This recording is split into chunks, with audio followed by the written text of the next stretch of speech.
بسم الله الرحمن الرحيم.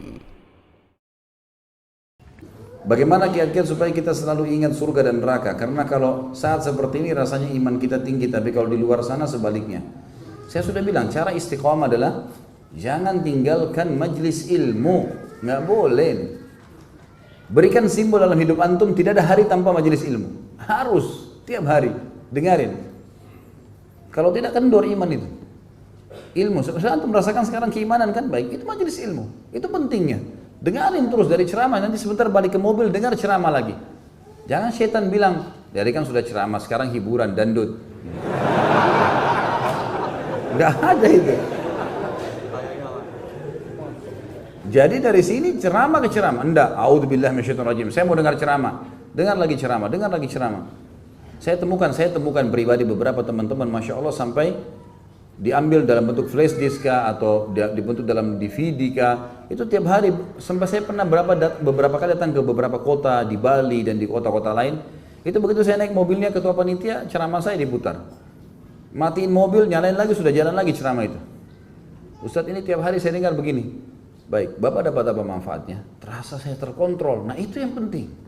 Bukan cuma ceramah saya teman-teman, ceramah siapa saja, orang-orang insya Allah yang berusaha untuk untuk menyampaikan yang benar wahyu Al-Quran dan Sunnah, silahkan gitu kan.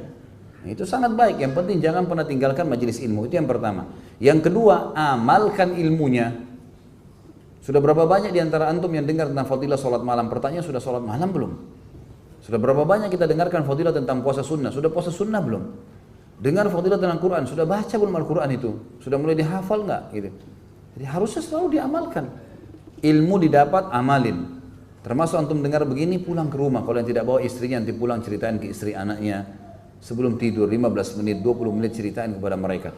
Ada ilmu yang kita sampaikan dulu sama teman-teman, bicara, sampaikan. Saya kemarin pengajian bahasanya tentang ini loh. Apa saja yang kita ingat?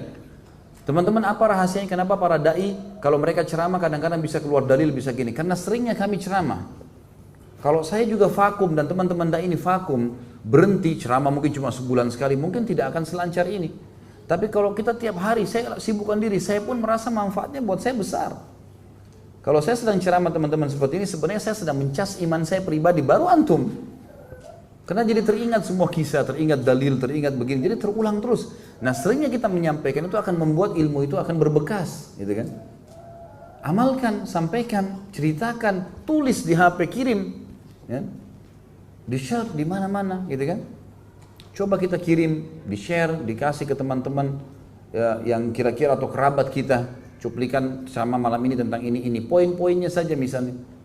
Itu bagus, kalau punya bukunya bisa difoto, dikirim ke siapalah, ke teman-teman, itu manfaatnya besar, gitu kan. Majelis ilmu nggak bisa ditinggalkan teman-teman sekalian. Dengar terus, ilmu itu bagus sekali. Sedangkan antum dengar terus itu sangat luar biasa sebenarnya, ya. Jadi jangan ditinggalkan. Yang kedua, amalkan. Yang ketiga, bentuk komunitas. Mulai sekarang semua teman yang menjauhkan dari Allah tinggalin.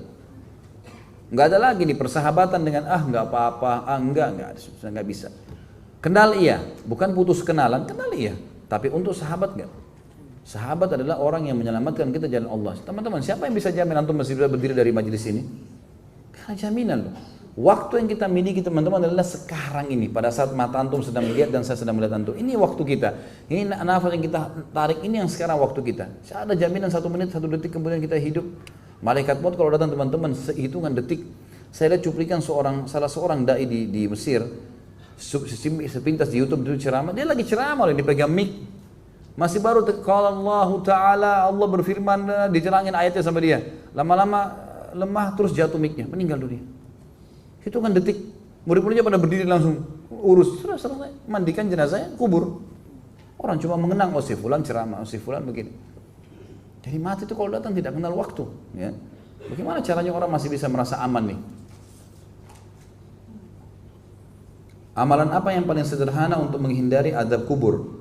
Sebenarnya semua ketaatan, ya. Dan ibadah ini, ketaatan ini harus dipaksakan teman-teman. Saya sudah sering bahasakan, paksakan. Paksa, saya merasa pribadi pengalaman, dan sering kali teman-teman sekalian ada yang tanya saya, kenapa Ustadz kadang-kadang kalau nyampein kok merasa iya ya, kayak iya kita laluin. Saya bilang, saya kadang-kadang ceramah dari pengalaman saya pribadi. Kalau saya bilang teman-teman paksakan ibadah, saya praktekin lebih dulu baru saya ngomong. Saya lihat kalau saya tidak paksakan diri bangun malam, saya nggak sholat malam itu. Pernah saya begitu, saya cuman biasa saja tertidur, udah azan subuh baru keluar. Loh ini sholat malam saya lewat loh. Dan buku amal tidak bisa diperbaikin. Nggak bisa direview, malaikat sebentar mundur, nggak bisa. Nggak bisa, lewat ya lewat, gitu kan. Maka harus kita jeli, paksain diri, waktu berlalu, gitu kan. Dan kita sendiri akan merasakan manfaat daripada amal kita.